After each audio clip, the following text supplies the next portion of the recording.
is Dan Tortora back here on Wake Up Call. We call it DT on the AAC, but I also have covered the ACC for the same amount of time. SMU's in this middle road, right, where there's the last season in the American and then moving on to the ACC. So this is a unique conversation with Rhett Lashlee, the head coach of the SMU Mustangs football program. Coach, how are you? I'm doing well, Dan. How are you doing? I'm doing very well. And in the world of ever changing collegiate athletics, in the middle of your season, and I should say in the beginning part of your season, but in the swing of things, here you are coaching, and the news comes out of SMU spending one more season in the American, then moving on to the ACC. How do you tackle that as a coach who's recruiting, who's obviously taking care of your roster itself, and having to deal with questions that are going to be asked to you when your focus is on the season at hand? Yeah, I mean it's obviously a good and exciting time here, but there is a lot of balls to keep in the air to juggle at one time, so to speak. Like you said, I mean, we found out the Friday before our opening game against Louisiana Tech, and so Friday morning we're having a team meeting before our meetings to go have our final kind of run through practice before we play our first game on Saturday. And we're also finding out that, hey, after this season, we're going to the ACC. But, oh, yeah, we're in a great league. We're in the American this year, and that's where our focus is. And we want to stay present. And at that time, we wanted to get ready for Louisiana Tech. But now we're in the conference season, and we got a lot of respect for Mike Oresco and the American and everything that they've meant to us. And we want to try to have our best season we can have in our final season here and respect all the great teams and coaches in our league. And then to your point, recruiting, we got our current players, but we're recruiting the 24 class, and then the 25 and on has really, that has changed a lot with that news. And so it's just, there's a lot going on. And so I think the biggest challenge is trying to keep yourself, your staff, and your players present on like what we got to deal with right now is this season. And that's really the utmost importance for us. Yeah, and like you said, trying to stay focused on the season and the task at hand. So far as we are here in this conversation with your team, obviously stepping forward out of the bye week with a game coming up at East Carolina. For what we could talk about right now, we've literally seen win, loss, win, loss, win. So Louisiana Tech at home, the loss to Oklahoma on the road, Prairie View at home, loss at TCU, and then a win over Charlotte. In these 5 games that went into the bye week, what have you learned up to this point about this season's team and just what you've been able to take away from the 3-2 start? I think they've confirmed a lot of what we had hoped or thought is that I think we have a chance to have a good football team. They play extremely hard and they play extremely physical. All 5 games we played hard and physical. We went and battled at Oklahoma. We were within 3 with 12 minutes to go, and we just didn't make the plays that we needed to finish that game. We didn't play very well at TCU, credit to them, but we didn't. We played our worst game of the 5, and still it was pretty even at halftime, and we just let it get away from us in the third quarter. And then I thought we played actually really well against Charlotte on Saturday, start to finish. I think we were up 2 scores halfway through the first quarter and never let it get less than a 2-score game. And just kind of were in control throughout. We were really physical.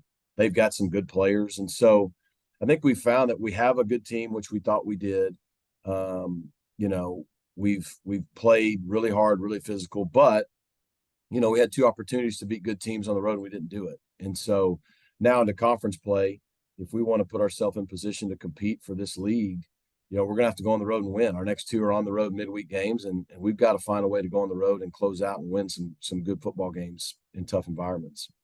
And as you've gone through the season, you hope that the bye week comes at the right time, right? If there's any injuries or if there's any, type of maybe something that you're teaching is not getting through. So if it's communication, if it's injuries, if it's working some guys in that transferred in, whatever it may be. I know in your backfield, you've dealt with some injuries to Wheaton and Johnson. Where are things at right now, injury wise, and in that backfield, namely, as well as you get ready for the upcoming game? Yeah, I think our bye week, to your point, came at a good time. Especially all our games have been physical, but especially the second and fourth and even last Saturday against Charlotte. Those were pretty physical games. And so we're hoping to get like Justin Osborne back on our offensive line. He's arguably our best lineman, and he's been out since the first quarter of the OU game with a knee injury. We haven't had Brandon Crossley on defense. LJ Johnson, you mentioned it, running back.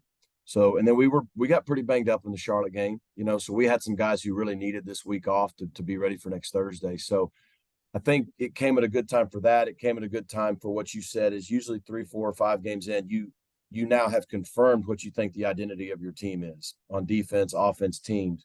Where do we got to get better? Like, we got to fix our punt team. Okay, great.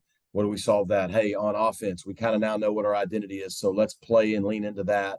And on defense. And so we've been able to do that. When it comes to the question about the running backs in the backfield, I think we're getting closer. Jalen Knighton had a good game last week. He's healthy. Kamar has been healthy, tweaked his hamstring in pregame.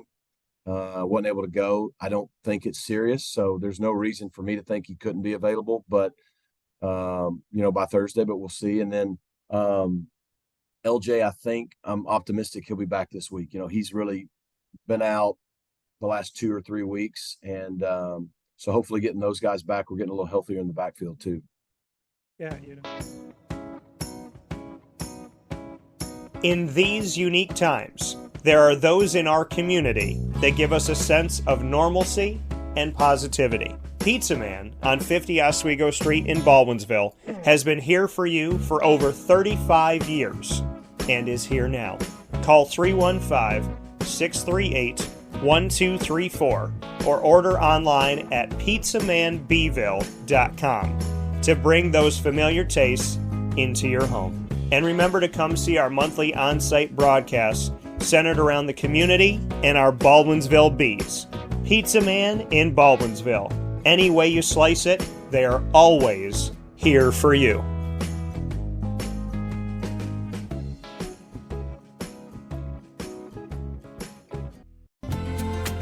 Looking for your next ride? Look no further than Great Lakes Honda City, located on 7140 Henry Clay Boulevard in Liverpool, New York. Serving our community for decades, their new and pre-owned vast array of vehicles are available to you Monday through Saturday on site. To search from home, shop at GreatLakesHondaCity.com. Call 315-365-5576 to set up an appointment. That's 315-365-5576 for Great Lakes Honda City, 7140 Henry Clay Boulevard in Liverpool, New York. Great cars, great people, Great Lakes.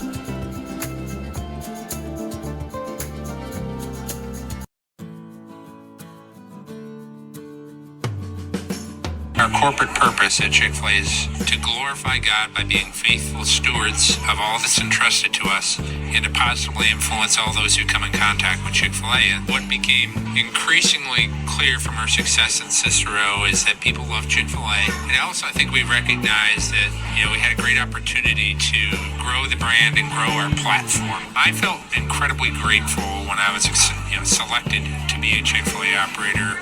I think what it's meant for me, what I've come to realize on a very deep level is that this is a calling for me. It's not a career. It's not a job. The Lord called me to be a Chick-fil-A operator and to use these restaurants to glorify Him and to positively influence other people. I'm blessed. I'm very blessed. Head to Chick-fil-A Clay on 3974 State Route 31 in Liverpool, New York. Yeah, and like you said, coming at the right time and trying to figure out this team and who you are. I want to go back to that Oklahoma game because you said that there were moments in that game and there was times where the team had obviously played close. So speaking of SMU against Oklahoma, what did that game show you about your team when you're discovering the identity and you're figuring out who you are? When we've seen the American, not just SMU, but we've seen teams within the American Athletic Conference go up against the TCUs and the Oklahomas and the Oklahoma States and the UCLAs and so on and so forth and play teams tough, in some cases beat those teams, right? So what do you take away from that game against Oklahoma when Oklahoma season in, season out is given so much national respect? What did your team show you in that matchup? Well, it showed me we're capable of playing with anybody. Our guys, the moment, the environment was great atmosphere. They acted like what they now know. They acted like they belonged on that field, and that's how they played. And You know, look, at the end of the day, we missed a field goal. We allowed them to partially block a punt, and we turned the ball over twice, and they didn't turn it over at all. That was the difference in the game. But, you know, we were right in it with 12 minutes to go, and all we needed was one more stop. We didn't get it. And but our guys were more upset after the game that we lost. They weren't in that whole, well, glad we came up here and played them tough and all that. That's not their mindset. They want to win every game. They want to compete. They believe they belong in those situations. And so now that's the first step. Now the second step is going out and doing it and winning those games and proving that that's where we belong. You know, and when you look at proving who you are, how would you define SMU right now? We're looking at this season, 2023, for this Mustangs team. What are some of those words that come out to you as a head coach that you pull and say, this is what I've seen consistently. This is something we can lean on foundationally this season. What are some of those pieces? Yeah, from a team aspect, you know, we just talk about being tough, disciplined, and united. That's kind of what we want our identity to be. And I do believe, like I said, every time I've turned the tape on, our guys have shown up and played hard. So, you know, you can't always say that every year, but that's step one. So I do think, and I think we play physical. So I think we're tough. We've done a good job overall. We don't beat ourselves with a lot of undisciplined penalties and things like that. And I think we got a close-knit group, and we're going to need that to win close games down the stretch in our conference. I think when you think more defensively and offensively, you know, defensively, one word comes to mind is I think we have a swarming identity. I think our guys play hard and run to the football, and that's what you have to do on defense. Yeah. There's a lot of other things. Hey, we got to stop the run. Hey, we got to do this and do that. But if you're running the football in college athletics, you're going to miss some tackles, but that solves the problems. And our guys have been able to get guys on the ground, hold them to field goals, miss field goals, whatever. And on offense, you know, fast and physical. And I think the best thing we've been is physical on offense. You know, we ran the ball for 7 yards a carry against Charlotte with our running backs. And I think that running game is starting to help give us some balance we're going to need down the stretch. You're a part of this conference in the American, speaking here with Rhett Lashlee, the head coach of the SMU Mustangs football program on Wake Up Call. For one more season, you're a part of this, but this is a unique season because there's 6 new teams, 3 teams went out. Cincinnati, Houston, UCF go out, and then you see a bunch of teams come in, and you look at the state of Texas with Rice coming in, as well as UTSA, you have FAU, you have North Texas, you have you have Charlotte, and then you have FAU. I said FAU. So you have, when you look at the grand scheme of things of everybody that's come in for this year, what's that been like for you to coach through this, saying we got one more run at it, and it's a totally different, in a way, conference, because the juggernauts of recent history, UCF and Cincinnati, are gone. Houston has had their moments, but now you're trying to scheme against the UABs, the UTSAs, the FAU, and so on and so forth. And then you look at like those Texas schools, UTSA, Rice, and North Texas, as I had mentioned. What's it been like to have to coach within a conference that has been morphing over time? Yeah, like I said at our media days, I mean, I think the narrative was going to always be, oh, the conference won't be the same with those 3 schools leaving. And those 3 schools are really good, and they won a lot of games here.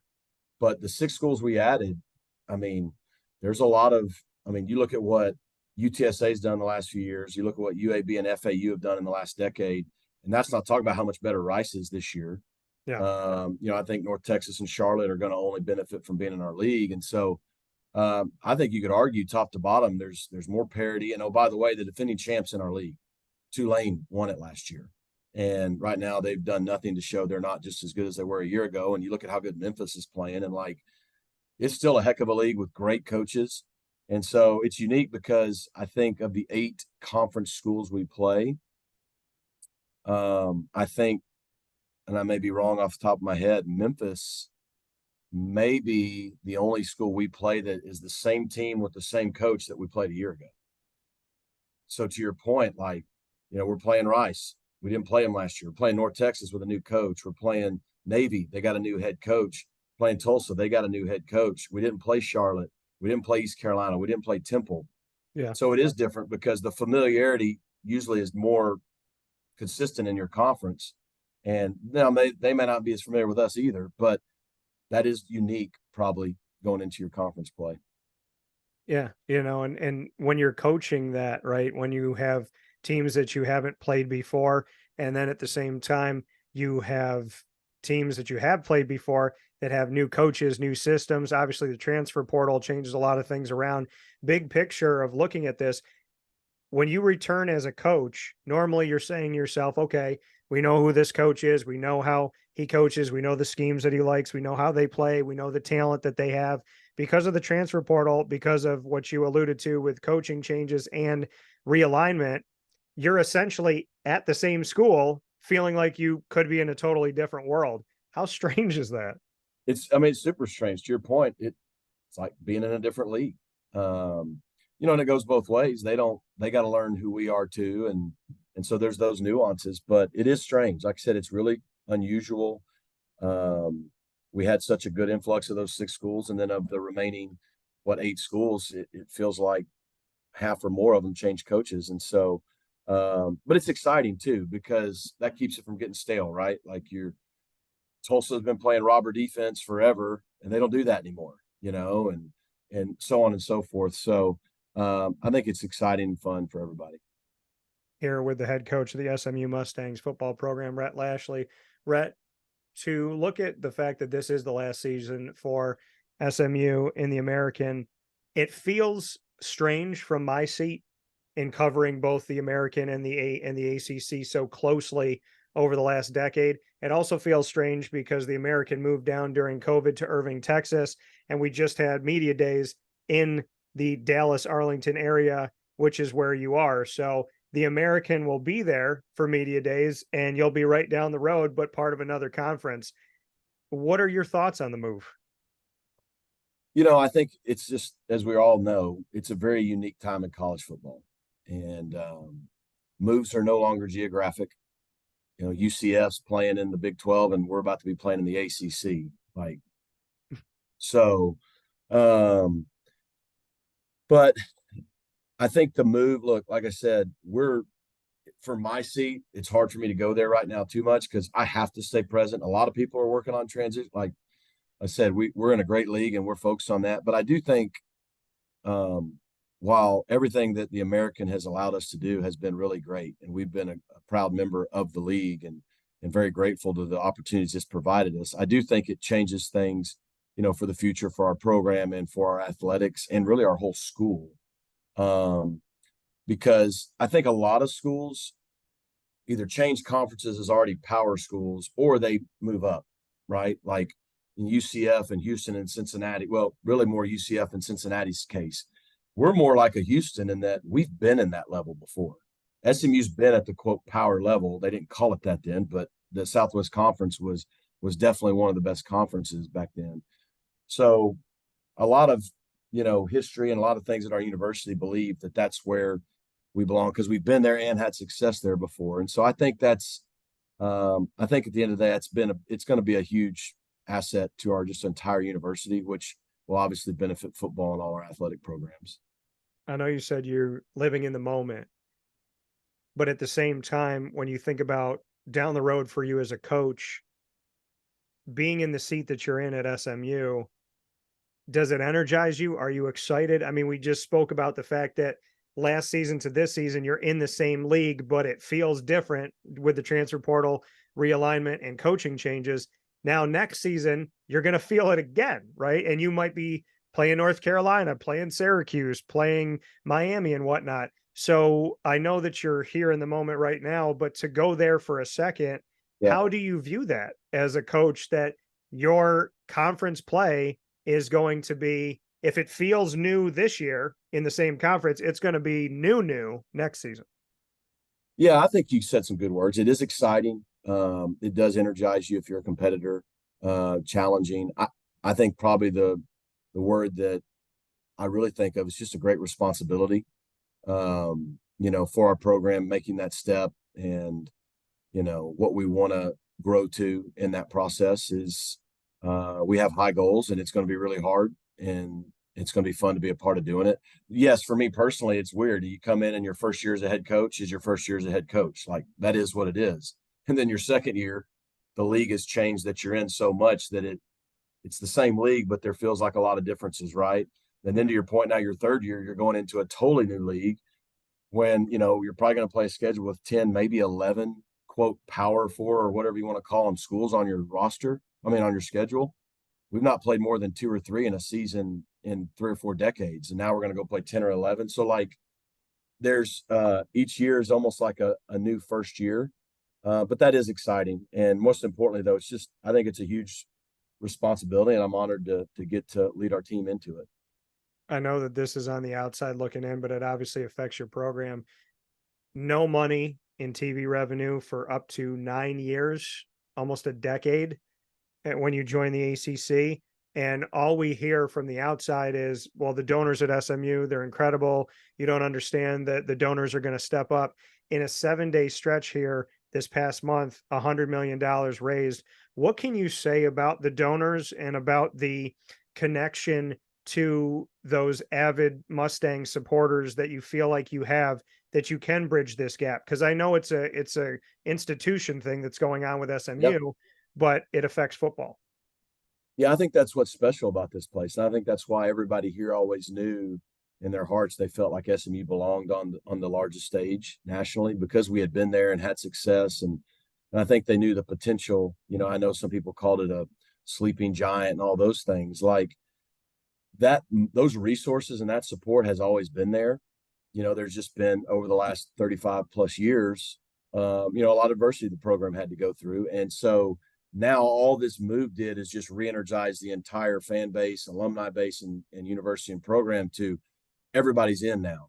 And I think in 1 week, what shocks a lot of people doesn't shock me or anybody around here, because that's just kind of what SMU's always had from a resource standpoint, because that's what the degree means. That's what so many people have come here and graduated and gone on and been so successful. And you're in the city of Dallas. It's humbling to know that. I mean, I think a lot of people, you know, this, we didn't pay our way into any league. Like we went into a league, we didn't forego anything that we didn't already not have.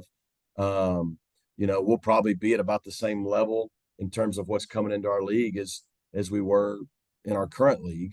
But when the other schools are getting, you know, the full share, that does create a gap if you don't eat that up to try to be competitive right away. And I think it just shows the commitment from our university, from our president, from our alumni, that we want to be able to compete on the same plane year one. We don't want to wait 4 and 5 years, year one, from a resource standpoint. And that part's really, really exciting, and grateful for our alumni. You know, we hear about this when it comes to the Alabamas of the world and the Floridas and the Auburns and Texas and Oklahoma. We don't typically hear that nationally, that SMU has that base, right? Has that backbone that's going to support you and be there for you. What should we know about SMU that we don't know? Well, I mean, SMU is a national brand, and it's because of stuff that happened a lot before this generation, right? And all the way up through the 80s. But you go to California, you go to Florida, everybody knows who SMU is. And I just think, like I just said, I mean, it is a world-class academic institution, but it's here in the city of Dallas, which is just booming. And we're the only Division I school in this area, including the city. And so I just think the potential is, everybody's just been waiting for this moment to be on that same playing field again, to be fully in. And I think also when it comes to recruiting, and I don't necessarily love this part about our game right now, because like the league we're in right now is a dadgum good league, and there's good football played everywhere. But when you start recruiting kids, specifically out of high school, they want to play on the biggest stages. And it's really hard to overcome that if you're not on that stage. And so I think it's the same way with your fan base and your alumni. They want to be on what is perceived as the biggest stage. And I think that's what this move allows us to do, both in recruiting and gaining that support. And I think what people may not know is that we have all the capability we need to compete at that level. You know, and you mentioned the city of Dallas, and within the last few seasons, we've seen SMU embrace that, right? To actually write Dallas, or to have the Mustang within the giant D for Dallas. Just what you feel like that's done, because SMU at certain points in its history, you kind of saw SMU and then you see the city of Dallas over here. But now that they've merged and become one, what does that do for team morale? What does it do for the city? What does it do for the alumni? Because I would imagine that leaning heavily into saying, okay, yeah, know us for SMU, but know us for Dallas. Know that like we are one. Having that unity, just what you think that's done. It's a game changer. And Mayor Eric Johnson over the last 4 or 5 years has been really instrumental in helping, the city embrace the school, just like the school embraces the city. Look, the detractors are going to say, well, it doesn't matter. No, it doesn't happen overnight, right? It's been 4 or 5 years and the momentum has already shown, I think, really well. But look, 5 years from now, 10 years from now, we're wanting to make sure that we are Dallas's college football team. And we've tried to embrace the entire city of Dallas, to your point, that we're not just sitting here in the Park Cities. Like the entire Dallas Metroplex most years turns out the most Division I prospects in the entire country. And so if you recruit the whole city and you are the school here that when guys want to stay home, they can choose to stay and go to SMU and play on the biggest stage, get a world-class education, win, go to the NFL. And if they feel like they can do all those things, then why leave? Yeah. And I think that's what's changed in the last 4 or 5 years is we've been getting closer and closer to that point where the best players don't have to leave to play on those stages and achieve those things. And obviously this move makes that even better. And so it's a game changer because it really brings in all the surrounding areas here in the city. And it benefits us. A couple final pieces that I'd like to do here with Rhett Lashlee of SMU, the Mustangs head football coach in this edition of Wake Up Call with Dan Tortora. One of the things is kind of funny, and this is not a question more than it's a statement. You and I sat down at the American Athletic Conference Media Days.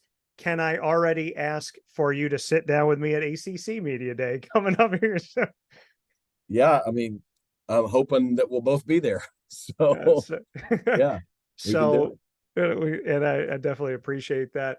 The coaching world today, right? You have to re-recruit 100 people every season. You have to go out and recruit your future. We know that there are going to be some parameters on the transfer portal, and the amount of days is going to minimize a bit here, which thank goodness there's some type of fence being put around this calamity that's going on right now. But from the transfer portal to NIL to coaches and institutions reaching out to players, could reach out to your roster and say to your quarterback, hey, jump in the portal after the season. We'll give you $1 million. How are you attacking your day-to-day as a head coach, all of the things you normally have to do, being a family person, being a son, being a friend, and on top of all of that, now NIL, transfer portal, and all of these things that have kind of left you in a place where I feel like it's hard sometimes for a coach to sleep at night thinking that you're not going to have to replace half your roster next season. Yeah. I mean, if you ever 5 years ago, you told me college football could get any more hectic and busy, I wouldn't have believed you, but it has. I mean, for all the reasons you just explained. I mean, there's rarely ever any time to catch your breath. You wake up every day as a head coach and you're just not really shocked by anything anymore. And you better get real quick at underreacting to things because, it's just to your point, when you got a team of 85 scholarship and over 100 kids and a staff of 40 plus and all the transitions and all the things going on, it's going to happen. And, we do our best to have great relationships with our players. And I think we do a good job of that, but still it's the world we're in, and guys either want to leave for other opportunities. To your point, you can't get mad about coaches doing that. I mean, I don't like it. Right. And we want to handle our part in that with a lot of integrity, but they do it. So if you're going to spend all your time getting upset about something that you can't control, then I already know people are reaching out to players on my team. I get it. And you hope you have a good enough relationship that they come and tell you, but it's just different. And so hopefully, what doesn't get lost in that is two things. One that you mentioned is finding still a balance, because you can still burn out. And so I do have a family. I got 4 kids. I have to take care of myself too if I'm going to do my job right. Balance doesn't necessarily mean equal, but you have to find some margin somewhere or you'll go crazy. And I think the second thing is, and hopefully we do this as a staff, and I hope most staffs do too, is we hope we're still in this for the right reason, and that's to impact these guys' lives. Yeah, we got to win to keep our job. We want to win. We want to be successful. We want to feed our family. Yes. But these guys are faced with a lot of decisions they didn't used to have. And some of them, in my opinion, aren't even age appropriate, but we're giving them all these options, and that makes it harder on them to decide, do I stay, do I go, do I transfer? What do I do with this amount of money? And hopefully we also got in it for the right reason, and we don't get lost in all the business and all the chaos and stop worrying about the kid and the young man that we're trying to impact and help, for his life. I can appreciate that answer and the thoroughness of that answer very much. So we're going to do. Hi, this is Amy from Mother's Cupboard, home of the whole frittata. We are open daily 6 a.m. to 1:30 p.m. For takeout orders, call 315-432-0942 and tune in to Wake Up Call with Dan Tortora for our monthly food challenge and try our Wake Up Call signature menu item available 7 days a week. Here at Mother's Cupboard, we are Central New York, and it's our honor to serve you. MON-FRI Kettle Corn and Popcorn Factory remind us that every day is worth celebrating. Find them at 201 Old 7th North Street in Liverpool, New York. Open Monday through Saturday in store and all the time online at MON-FRIpopcorn.com. Serving our Central New York community and beyond, you can order all throughout the country at MON-FRIpopcorn.com. And remember to get your tins, which have in-store half-price refills forever. MON-FRI Kettle Corn and Popcorn Factory, available to you for fundraising and all of your events by calling 315-450-6272. That's 315-450-6272. MON-FRI Kettle Corn and Popcorn Factory. How corny are you? This is Jimmer Sikowski, owner-operator of Chick-fil-A Cicero, 7916 Brewerton Road in Cicero, right in front of the Home Depot. I had a deep feeling that God wanted me to do something bigger with my life and to help people, help others. I kept putting Chick-fil-A in my life, and I realized as I was going through the franchise selection process that positively impacting the lives of others was really core to what we do here at Chick-fil-A. First of all, it starts with the food. The food is brought in fresh daily. We bring in local produce. We prepare to order in the kitchen. We hand bread our chicken. We hand spin our milkshakes. It's great food. It doesn't taste like fast food. I think the second thing is the way people feel when they come in a Chick-fil-A restaurant. It's different. We try to treat people with intentional kindness here, which is very different and deeper than good customer service. And so I think it feels remarkable for most people to come in a Chick-fil-A restaurant. And then lastly, the impact that we try to have in the community is very different. It's a big part of the expectation of every operator of a Chick-fil-A restaurant is that they're actively engaged in their community, they're a leader in the community, and they're making a difference. When they realize that what we're striving to do is to shine a little light in their life, that's a very, very different experience than you will have in any other quick service restaurant. And it's that remarkable experience that I think people will emotionally connect with. So we're going to do something on the show that we call Rapid Fire, Coach. You and I get to put each other on the hot seat. 3 questions, totally unprepared. So you get to ask me 3. I get to ask you 3. We have to answer them, and you get to start. You can ask me whatever you want. But you've prepared for this. Oh, I have not. I don't let myself prepare for it. I don't. Right. I promise you that. Scouts, a hand to God, I don't write anything down. There's nothing in the studio. Anything. All right. What's the respect shirt all about? The respect shirt. So I think it's funny that you asked that. I think it's so this respect shirt that I have, it says on the back, I think it says blood and sweat are like 2 things that you can give. And the other one is respect is what you earn. So, to me, respect, I think so many people ask for it, but not a lot of people earn it. And I wear this in, it's funny that you asked me that because I wear it in a way of, I said before the show, I respect the American, I respect the ACC. And so moments like this are hard for me because I'm still going to have SMU, but it's tough. And I have the respect for both of those conferences. The other part of the respect side of things is I think that even when you feel like you've done everything right, there's still things that happen that make you feel like you were done wrong. And you have to respect yourself and what you do in your process enough to know that if you are proud of who you are, to me, if you serve a loving God, you are good to others, and you do things with integrity and morals and values, then that respect that you want everybody to give you, you'll come to a point in your life where you realize that there might be times where almost nobody gives it to you, but you have to be able to give it to yourself and know who you are. Oh, that's awesome. Hometown. Hometown, Syracuse, New York. Is this your dream job? Is this my dream job? It is part of it. So I would say, there's somehow they all ended up being S's, but sportscasting, screenwriting, singing, which I've done since I was 3, and also stand-up comedy. I'll tell you this, Coach, I love making people laugh. And by the grace of God, I've dated enough women to give me enough material for the rest of my life. Probably about 5 lives. I think we should do a thing where the coaches, I'll come out to SMU and you guys have like a day or 2. You want the guys to relax and have a good time. I'll come in, we'll do a little stage thing, and I'll see if I can get that team to laugh a little bit and help them understand that some of the people they may be dating, they're not alone in their dating woes that they have right now. We may have to do that then. So my question's for you. All right, Coach. If I made a movie about you, what would I call it, and who's going to star as you? Oh, goodness gracious. Wow, that's a good one. Man, what would you call it, and who's going to star as me? Maybe call it Born to Coach, and let's go with Hugh Jackman. All right, I like it. Wolverine, not a bad choice.